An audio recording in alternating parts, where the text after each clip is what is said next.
Correlation, causation important terms हैं, देखते हैं क्या रिलेशन है। Correlation analysis helps in determining the degree of relationship between two or more variables.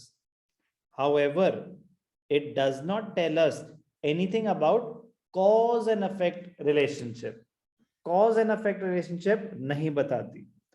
Even a high degree of correlation does not necessarily imply a relationship of cause and effect between two variables.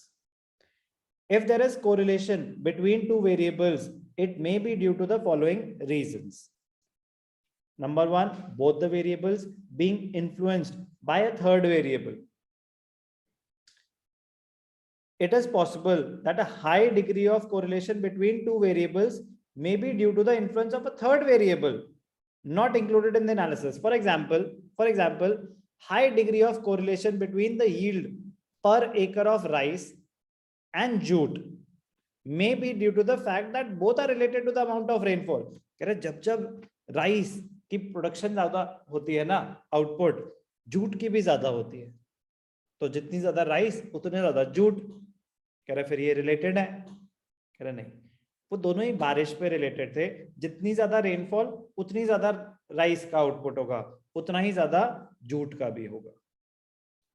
कह रहे जितनी ज्यादा मूंग दाल के हलवे की cell होती है ना, उतनी ज्यादा जलेबी की भी सेल होती है, तो दे आर रिलेटेड। कह रहे नहीं भाई साहब, सर्दियां जितनी ज्यादा होती हैं उतनी ज्यादा हलवे की सेल होती है और उतनी ही ज्यादा जलेबी की भी सेल होती है। तो अगर चार्ट देखते, सेल ऑफ मूंग दाल हलवा, सेल ऑफ जलेबी, दोनों एक साथ बढ़ रहे हैं, दोनों एक साथ कम हो रहे हैं, क्योंकि दोनों सर्दियों में ज्यादा कंज्यूम होते हैं और गर्मियों में कम होते हैं। तो उनकी रिलेशनशिप भी टेम्परेचर के साथ, ना कि आपस में। बट आपके सामने तो चार्ट रिलेशनशिप दिखा रहा है, वो तो कैलकुलेशन है। यस और नो? आपके सामने वैल्यूज थी, कह रहे हाँ ये तो रिलेटेड है, बट क्या वो एक्चुअली रिलेटेड है? No sir. No sir. Very good. तो ये बता रहे हैं कि correlation does not tell us anything about cause and effect relationship. Cause and effect relationship का मतलब होता है कि इसकी वजह से ही ये हो रहा है। प्राइस कम होने की वजह से डिमांड बढ़ रही है, प्राइस बढ़ने की वजह से डिमांड कम हो रही है, वो कॉज एंड इफेक्ट रिलेशनशिप है। तो law of demand cause and effect relationship बता रहा है। कोरिलेशन कह रहा है ऐसा कुछ नहीं है कि इनमें जरूरी होगा कि रिलेशनशिप होगी। ऐसा हो सकता है कि डेटा तो रिलेटेड है but cause and effect relationship नहीं है। कोरिलेशन तो आ गई but cause and effect relationship नहीं, कि ऐसा नहीं कि इसकी वजह से ही ये हो रहा है, ऐसा जरूरी नहीं है। That is causation. Second, mutual dependence, cause and effect. When two variables show a high degree of correlation, then it may be difficult to explain from the two correlated variables which is the cause and which is the effect, because both may be reacting on each other. Cause and effect. Cause की वजह से effect आता है। कह रहे जब relationship बहुत high होती है आपस में, तो कभी कभी ये बड़ा डिफिकल्ट हो जाता है डिफरेंशिएट करना कि प्राइस बढ़ने की वजह से डिमांड कम हुई या डिमांड की वजह से प्राइस अफेक्ट हो रहा है। करेक्ट? कभी कभी ऐसा पॉसिबल नहीं हो।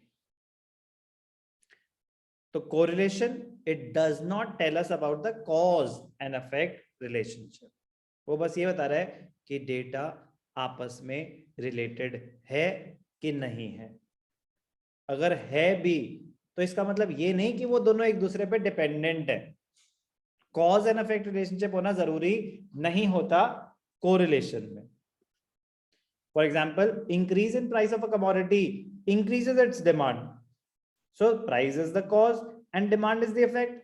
But it is also possible that increase in demand due to growth of the population और other reasons may force its price up.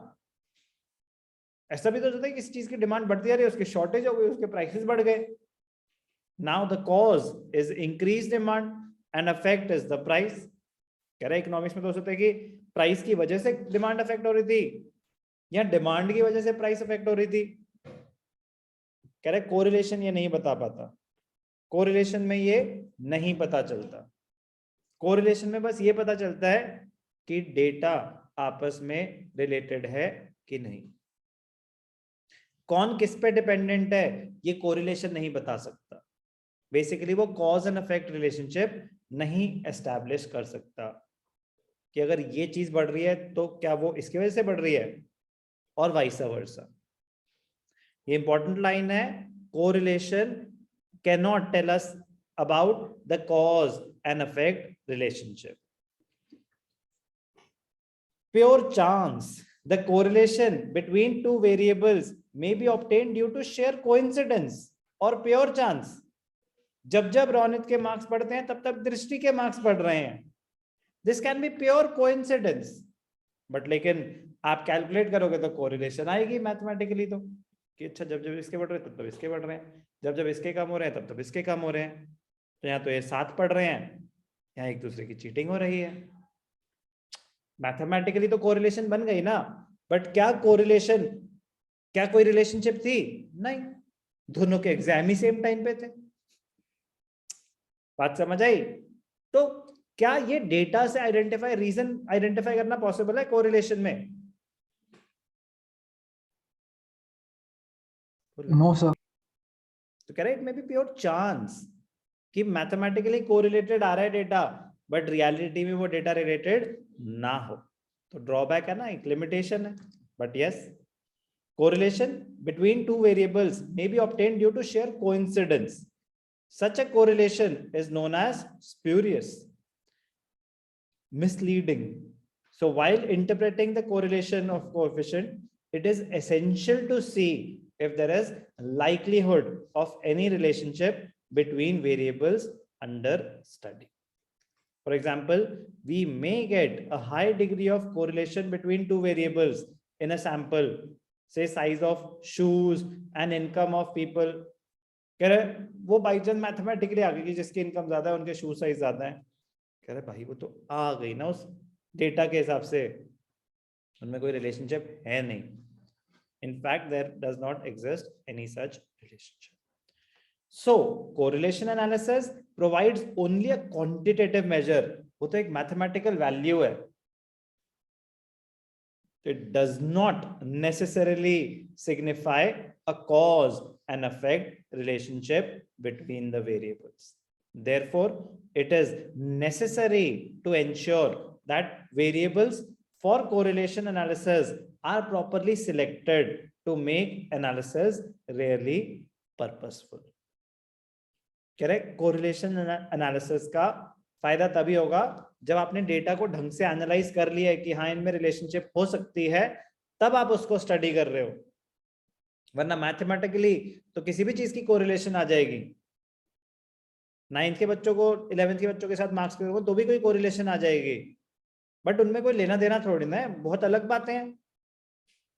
तो कोरिलेशन does not necessarily ऐसा नहीं कि never signifies, does not necessarily signify a cause and effect relationship. Two variables may be correlated and unrelated at the same time. ये कह रहे हैं correlated mathematical relationship है, otherwise कोई आपस में लिंक नहीं है, तो दे में बी कोरिलेटेड येट अनरिलेटेड। तो ये इंपॉर्टेंट पॉइंट है, because correlation does not necessarily signify a cause and effect relationship. Correlation and causation they are two different aspects. Correlation एक मैथमेटिकल, एक क्वांटिटेटिव वैल्यू है, causation cause and effect relationship study करता है। बहुत ही important है ये।